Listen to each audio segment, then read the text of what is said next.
성인이 되어서도 반복하는 어린 시절의 부정적 감정은 대부분 자신과 가까운 사람과의 관계에서 드러납니다. 38 재욱 씨에게 그 대상은 아버지입니다. 아드님한테 식사 같이 하자고 얘기도 잘 안 하는데 명절 때 이번 추석 때 같이 먹어봤어요. 추석 때. 아버지가 계시면 정재욱 씨는 거실에도 나가지 않습니다. 어린 시절부터 지금까지 조금도 변하지 않는 아버지의 모습 때문입니다. 무책임하셨죠. 아주 무책임하셨죠. 자식에 대해서도 가정에 대해서도 일에 관해서도 어떠한 것 하나 책임지지를 않고 술로만 사셨죠. 20대 초반부터 해장술은 기본이셨고 저녁이면 항상 술이었고 아침이면 해장술이었고 주치폭력도 뭐 다반사였고 집에서 온 가족이 한겨울에 쫓겨나기도 다반사였고 어머니는 그때 떡볶이 장사하시고 핫도그 장사하시고 한겨울에 저녁 11시나 이렇게 그런데 그렇게 고생을 하시고 나서도 또 쫓겨나고 한번 생각을 해보세요. 365일 중에 350일을 아침 6시까지 못 자요. 온 가족이.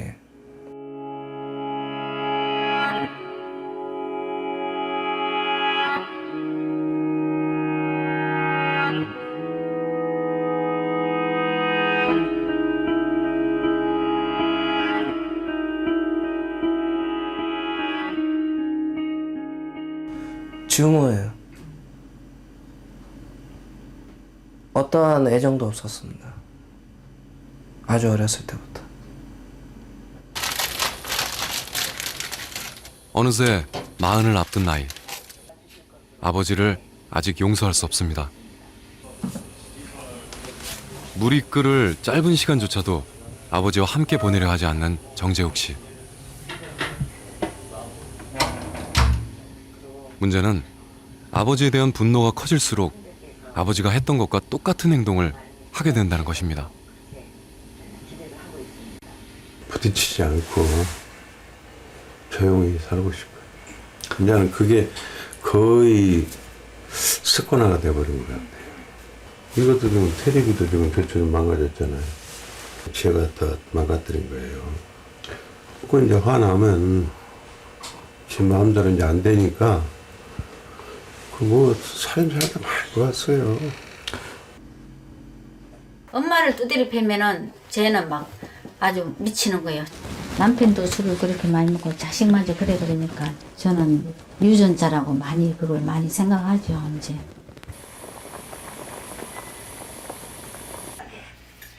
자신도 모르는 사이 아버지와 똑같이 또 한 명의 가해자가 되고만 정재욱 씨. 그뿐이 아닙니다. 그럼 부모가 못마땅하고 이러면은 나가서 지가 직장생활 하면서 방언 넣고 살면 누가 뭐라 그러겠어. 오히려 홀가분 하죠. 지 몸 하나 건사를 못 한다는 거예요. 아버지가 한 행동을 자신이 똑같이 하면 아버지가 달라지지 않을까 생각했습니다. 복수하고 싶은 마음도 많았습니다. 하지만 돌아온 건 아버지처럼 목표를 잃어버린 삶입니다. 아직 미혼인데다 경제적인 독립도 하지 못한 정재욱 씨. 무책임하다고 그토록 증오했던 아버지를 닮아가게 만든 건 도무지 해소할 수 없는 아버지에 대한 분노였습니다.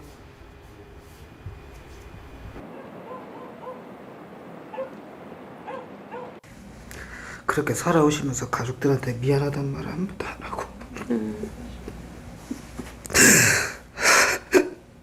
대물림의 고리는 단순한 행동의 모방이 아닌 정서였습니다. 자, 아빠는 쥐네요?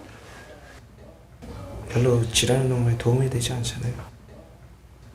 강아지가 원래 맹목적으로 한 주인을 따르잖아요. 네. 이제 어머니만 바라보고 어머니 옆에서 도움이 될 수 있도록 그렇게 하고 싶어서. 살고 싶었어. 어떻게 하면 아들 노릇을 잘하는 것이었을까요? 현명하게 살았어야겠죠. 일도 착실히 하고 내가 할 길 내가 가고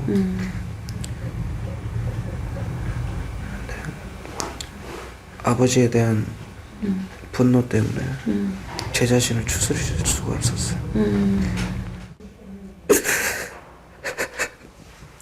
어린 시절의 입장이 아닌 성인이 된 지금 여기에서 자신의 문제를 바라봐야 합니다. 내가 엄마를 도와드리고 싶고 엄마를 보호하고 싶고 그래서 눈물을 흘렸지만 실제 상태는 사실은 내가 엄마한테 붙어있어요. 엄마가 내 손을 꽉 잡고 있고 엄마의 손을 놓을 수는 없으세요.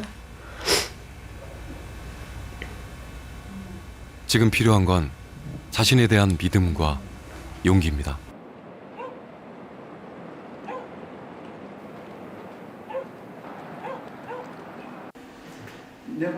아버지와의 관계에서 형성된 부정적 감정과 상처를 끊어내는 작업이 시작됐습니다.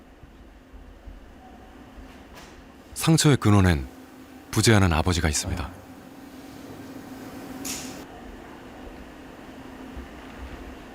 초등학교 1학년 무렵 부모님의 이혼이라는 큰 사건을 겪은 권우성 씨. 홀로 세 남매를 키워야 했던 아버지는 어린 아들에게 무슨 일이 일어나고 있는지 몰랐습니다. 누가 제 뒤에서 앉아 있는 거를 저는 못 견뎌요. 누가 제 이렇게 뒤통수를 보고 손가락질 할 것 같고 막 욕할 것 같고 뭐 그런 생각이 들어요. 애미 없는 자식이다. 이런 소리를 좀 많이 들어가지고 그게 좀 남아 있었던 것 같아요.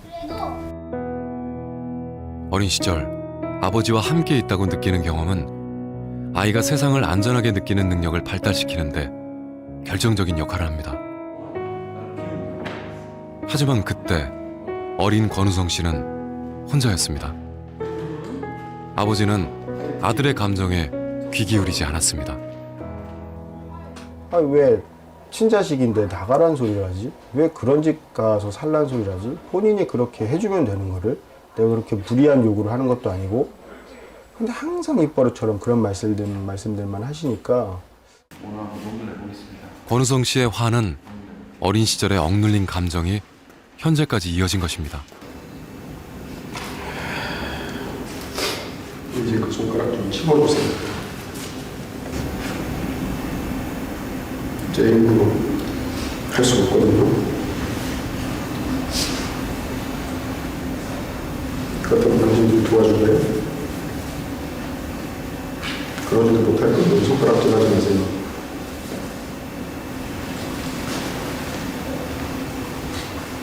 또 얼마 있어요?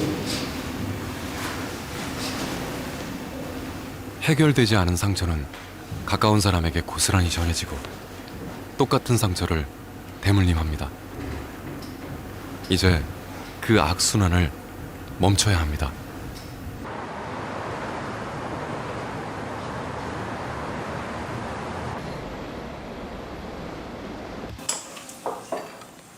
캠프가 끝나고 남자들이 일상으로 돌아왔습니다. 홍학문 씨에게 남겨진 과제는 불편한 상황에 놓였을 때 회피하는 감정 반응을 멈추는 겁니다. 아빠는 나도 무서워. 웃긴 일만 있으면 웃어. 근데 웃긴 일 없으면 다 안 웃어. 부부는 지금도 말이 없습니다.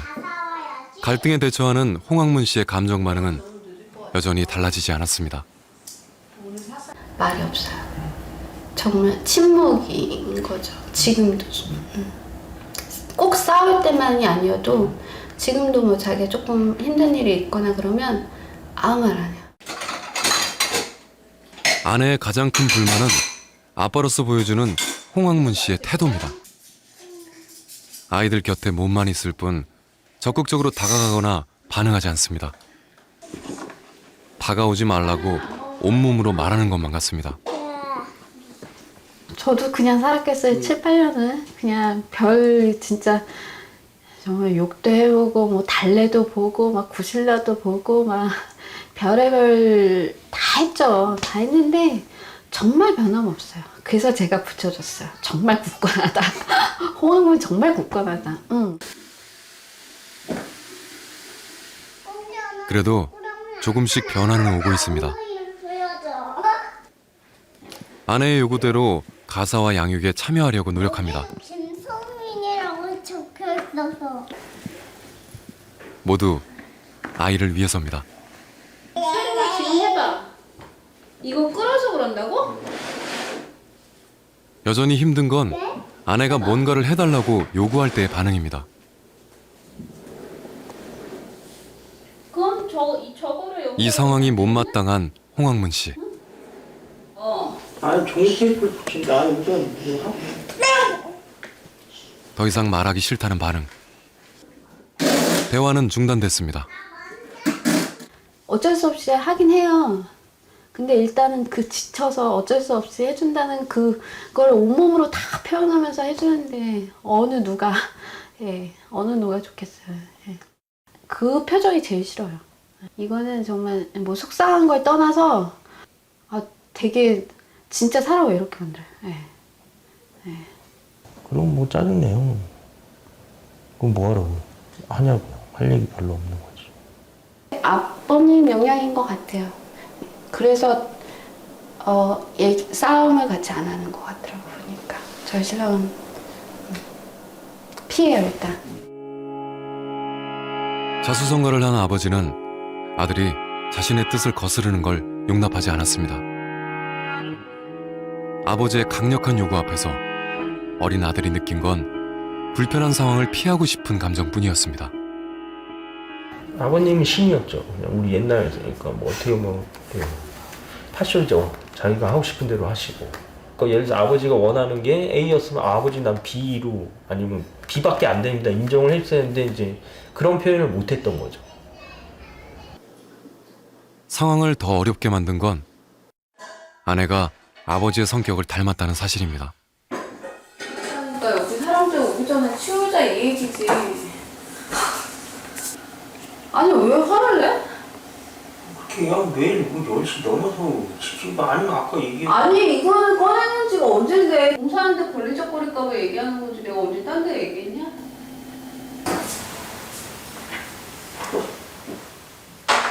아내와의 갈등을 피하면 피할수록 부부 사이의 갈등의 골은 깊어만 갑니다. 저도 하려고 그러는데 그게 잘 안 되더라고요. 반복되는 어린 시절의 감정을 멈추는 게 왜 이렇게 힘든 걸까요? 이 분화가 이제 가장 남자들이 중요한 다시 목표일 모였습니다. 거예요. 이 과정에서 우리가 조금 더 소리를 그냥 버럭 질렀어요. 왜 나만 해야 되냐고. 왜 나만 맡겨야 되냐고. 나만 잘못했냐고. 나 이거 안 하겠다고. 다 때려치자고. 그랬거든요. 분화라는 거는 이게 어린 어떤 시절의 부정적 이렇게 정서 반응을 감정이 멈추려면 그 감정대로 자신의 살아가야 감정과 되는 생각을 거니까. 통찰하려는 노력이 필요합니다. 그럼 우리부터 먼저 시작을 하게 되면 대물림이라 그러면 부모님의 행동과 말이 대물림이 된다고 이렇게 생각하기 쉬운데 사실 그 속에 정서적인 반응이 훨씬 더 대물림에 영향을 크게 미치게 되거든요. 그런데 사실 여자와 달리 남자들은 이 정서를 이해하는 것이 본래 어렵습니다. 하지만 정서적인 대물림을 끊으려면 남자들도 이 정서적인 이해가 우선 필수적으로 따라야 되고요. 그에 따라서 본인이 어색하고 그 부분을 실천하기 어렵지만 의식적으로 이 부분을 실천해 나가지 않으면 사실 정서적인 대물림을 끊는다는 건 불가능하다고 보면 됩니다. 대물림을 끊는 첫 단계는 부정적 정서 뒤에 숨은 반응 패턴을 인식하는 데 초점을 맞추고 이를 멈추는 겁니다. 우리가 이렇게 이 영향력이라는 건 아버지로부터 받은 상처는 아무런 힘이 없던 어린 시절의 경험에서 생겨납니다. 성인의 입장으로 아버지와의 관계를 다시 보는 게 필요합니다. 정서적으로 단절이 될 뿐이지 해결은 안 되는 거죠.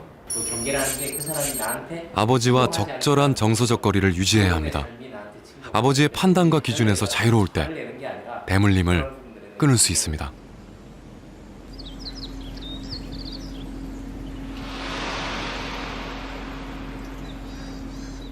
30대 후반의 아들이 아니라 아버지에 대한 과도한 분노로 힘들어하는 정재욱 씨가 그 감정의 뿌리를 찾아 나섭니다. 여자의 새 마음속에는 지금 생각해 보면은 아주 어린 나이 때부터 네. 아버지에 대한 분노를 많이 느꼈고 네네. 또 아버지가 없으면 좋겠다라는 생각은 기본이었던 것 같고 그리고 또 아버님이 책임지지 못하는 경제적인 부분을 제가 책임지고 싶었고 아주 오래 아버지를 대신하려 했던 정재욱 씨. 이해할 수 없는 건 어머니의 반응입니다. 왜 저런 사람을 끝까지 이렇게 모르지 않냐. 버리지 않고 힘겹게 사느냐, 힘들게. 아버지가 싸워주니까 엄마가 좋아할 줄 알았는데, 네? 오히려 어머니는 저를 더 나무라시고. 그렇죠. 특히 이제 이 아버지들이 이런 알코올 중독이라든가 가정 폭력이라든가 경제적으로 무능하거나 또 정서적으로 너무 무능해서 이 아내들이 너무 외롭고 힘들었다면 이런 가족에게 나타날 수 있는 것들이 위기질서의 혼란입니다.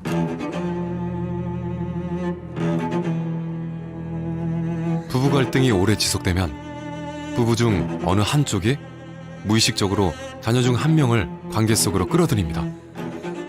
부부 사이에 자녀가 끼어든 삼각관계가 형성되는 겁니다. 아들은 아들이 아니에요. 때론 남자친구의 역할을 하기도 하고요.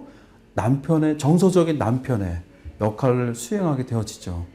아버지에 대해서 과도하게 원망하고 부정적으로 바라보게 된다는 거죠. 이 가족을 행복하게 만드는 모습. 부모님의 관계에 끼어든 아들은 독립된 성인으로 분리하기가 어렵습니다. 제가 잘못됐던 게 그거였던 것 같아요. 네네. 아버지 자리를 뺏으면 내가 누나하고 동생하고 어머니가 바라는 원하는 아들이다. 원하는 가족들이 원하는 아들이다라고 착각을 했었는데 내가 어디 서 있었는지를 분명히 알고 어떤 삶을 살 것인지 그 선택은 정재욱 씨의 몫으로 남았습니다.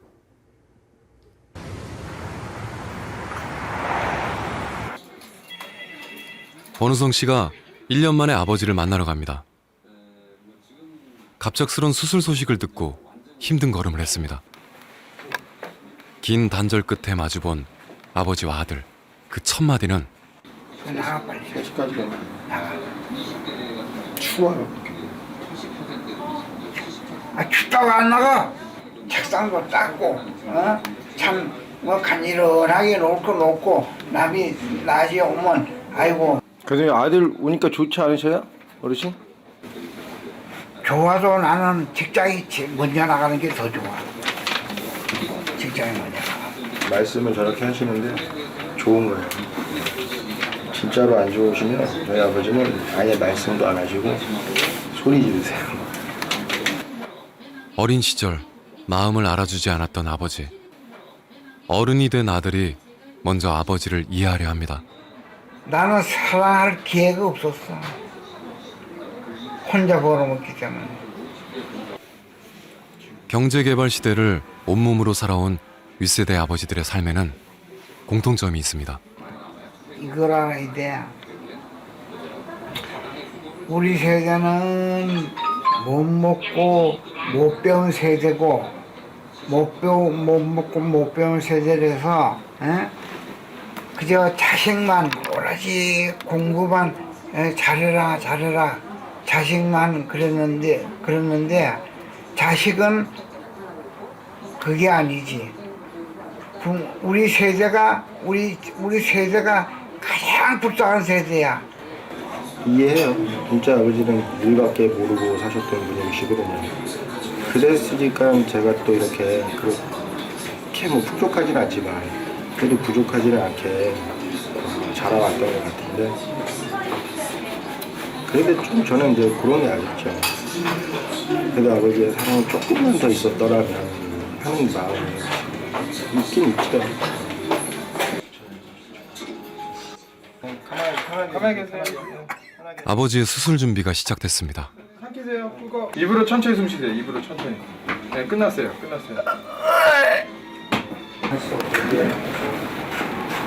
여기 여보세요? 권우성 씨는 아버지의 약한 모습을 본 적이 없습니다.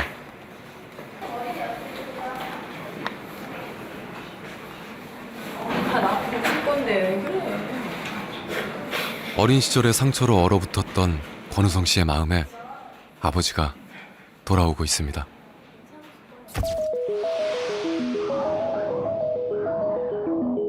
어린 시절 아버지로부터 받은 상처는 대뇌 변형계라는 뇌의 원시적 기관에 저장됩니다. 그때 그곳에서의 감정을 지금 여기에서 느끼게 만듭니다. 하지만 그때의 일을 충분히 표현하고 나면 그 감정은 다음 단계인 두뇌의 심피질로 옮겨가게 됩니다. 현재의 일이 아니라 전에 일어났던 일, 즉 단순한 기억이 되는 겁니다.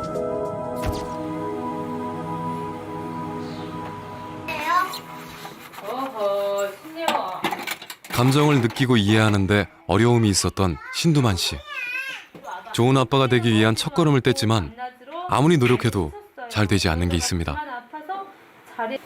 책 읽어준 걸 제가 좀 어려워하니까 그냥 미안해. 우리가 여기 있는 게 너희들 편하네요. 잘못 생각하고 있었어.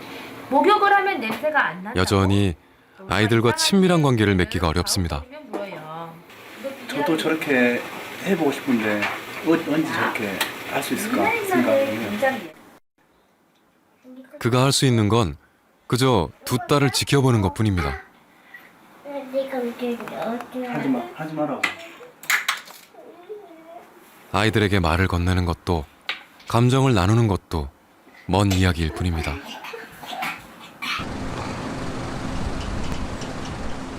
이렇게 버럭하는 게 잘 안 참아지세요, 그 순간에? 둘째가 칭얼대거나 그럴 때는 조금 힘들더라고요.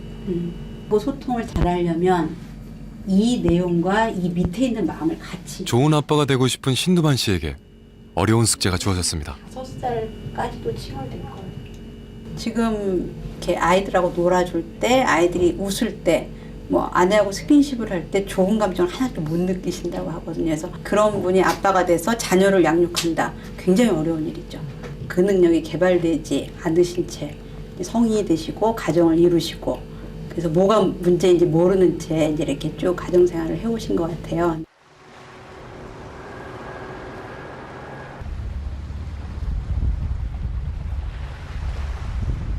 몇 번을 망설인 끝에 고향으로 향하는 신두만 씨. 그곳에 잃어버린 시간이 있습니다. 저는 어렸을 때 생각하면 부모님하고 하룻밤 같이 자는 게 소원이었던 것 같아요. 부모님하고 동생은 날마다 같이 잤어요. 한 10년 이상 그렇게 되니까 그게 저한테는 상처가 됐던 것 같고요. 하지만 그 마음을 알아준 사람은 아무도 없었습니다. 하루가 멀다 하고 벌어지는 부모님 사이의 갈등이 원인이었습니다. 어떤 남편이셨어요? 미운 남편. 말 못할 그런 게 있었어요.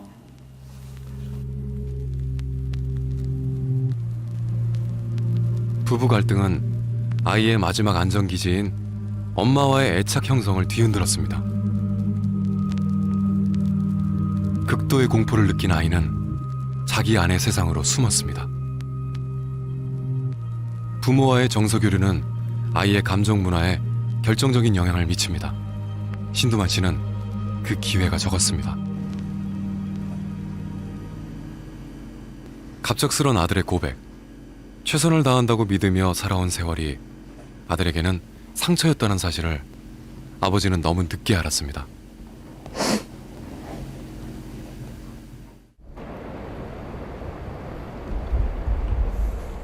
다음 날 다시 찾은 신두만 씨의 고향집.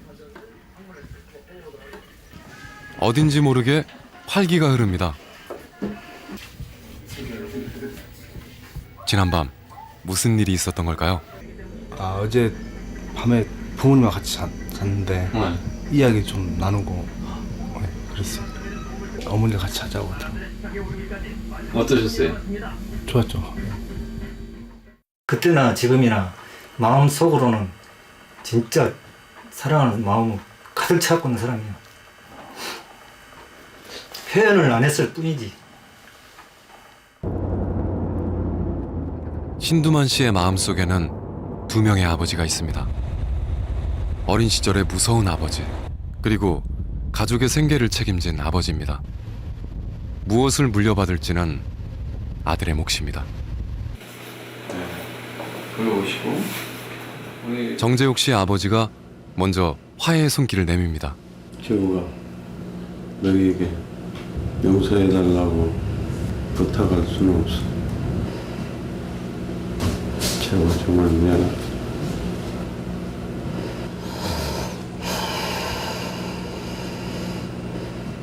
미뤄둔 숙제를 해야 할 때가 왔습니다. 정서적인 분리죠. 일종의 보면 지금보다 좀 어머니와 아버지의 일에 대해서 좀 더 무관심해지는 겁니다. 이 모든 것들은 엄마, 아버지의 몫이고 나는 자녀일 뿐이고 나는 이 자리에서 서 있겠다라고 하는 그런 모습일 것 같습니다. 테두리 안에서 완전히 벗어나고 싶어, 도망가고 싶어. 아버지와 대면해야만 대물림을 끊을 수 있는 게 아닙니다. 마지막 관문은 스스로 변화하겠다는 의지와 노력입니다. 돌려주고 싶은데. 그 미련한 싸움으로 인해서 제 인생에 가장 중요한 시기를 네. 놓쳤으니까 네. 제가 잘못한 거죠.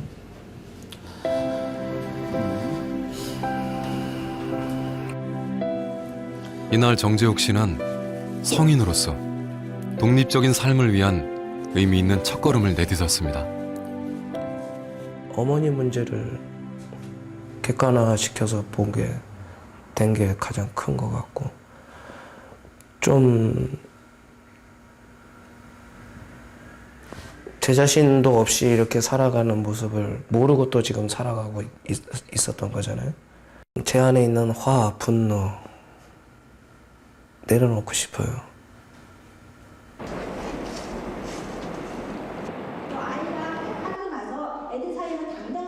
과거로의 여행은 끝났습니다. 어떻게든지 해소하려고 이 여정의 최종 목적은 자신이 받은 상처를 아이에게 대물림하지 않는 겁니다. 정서 발달은 언제 형성되어져서 언제 완성이 되는지 혹시 아시나요? 만 6세예요. 초등학교 1학년 입학하는 그 시기 때에 이미 여러분의 정서는 만들어졌어요. 여러분의 어린 시절에 사실은 여러분의 원가족과 세상에 완벽한 부모는 없습니다. 중요한 건 자신의 잘못을 인정하고 아이에게 다가가는 겁니다. 이런 과정을 내가 또 우리 가정에 내 자녀들에게 대물림해서 똑같이 부정적 감정을 잘 다루지 못하는 아이로 만들어갈 가능성이 되게 높아요. 여러분이 지금 변화하지 않으시면. 화났고 뭐 불쾌하고 이런 것들을 인식하는 수준은 있을 거고요. 이제 다시 시작입니다. 왜냐하면은 지금 골라 먹을 거? 아직 몰라. 아직 몰라. 권우성 씨가 아들과 둘만의 데이트에 나섰습니다. 민준이는 아빠가 민준이한테 막 화를 내고 소리 지르고 그러면 어떻게 하고 싶어? 그냥 집을 떠나고 싶어. 지금 떠나고 싶어? 아빠 없는 대로? 응. 아빠가 잡으면? 그러면은 이렇게 해서 막 다시 이렇게 하고 다시. 이렇게 할 거야? 근데 그땐 진짜 숲으로 갈 거야. 숲으로? 아빠가 막 소리 지르고 화내서 산에 가버리면 좋은 아빠는 아이의 감정을 알아주고 표현하게 해주고 공감해주는 아빠였습니다. 이렇게 입도 나와 있어.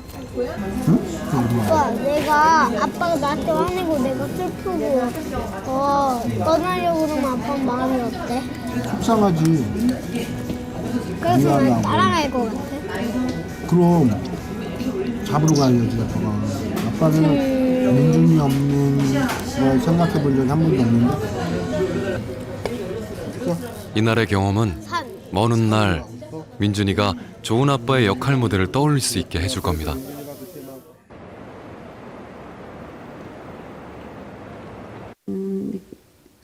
비난보다는 그냥 아내와의 갈등에서 회피하는 태도로 일관했던 홍학문 씨.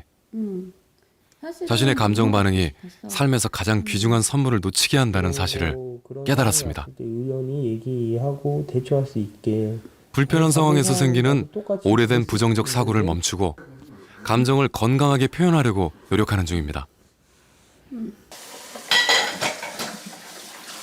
작은 노력이 가져온 변화는 컸습니다.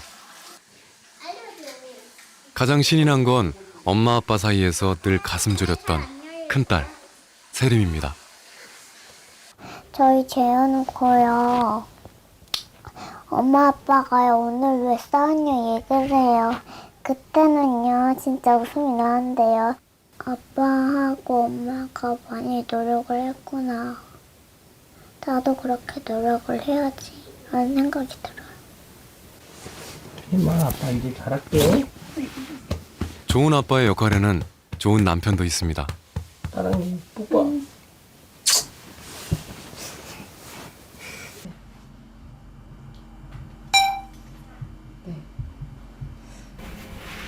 그런 걸 느꼈거든요. 신두만 씨는 한 달째 아내와의 대화를 통해 감정을 표현하고 이해하는 연습을 하고 있습니다. 최근에는 나가서 혼자 애기 보고 있으면 엄마한테 전화하자고 하면 전화를 안 한다거든. 아, 당신이 나한테 하자 하면? 빨리 오게 하려고 전화하자고 몇 번 말했는데 최근에 어제도 그렇고 그 전에도 전화하지 말자고 하대. 혜경이가? 예훈이도. 예훈이도? 네. 왜요?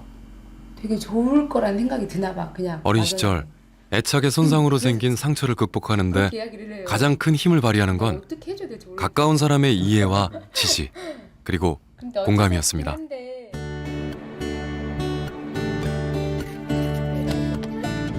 신두만 씨의 노력을 가장 먼저 알아채고 반응을 보인 건 아이들입니다.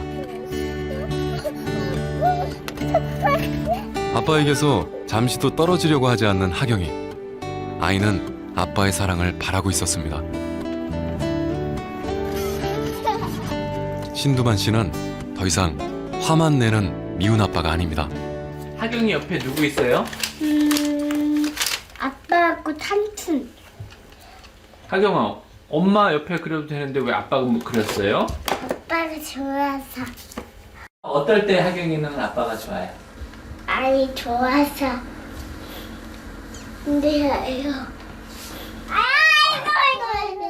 상처 없는 어린 시절을 보내야만 좋은 아빠가 될 수 있는 게 아닙니다.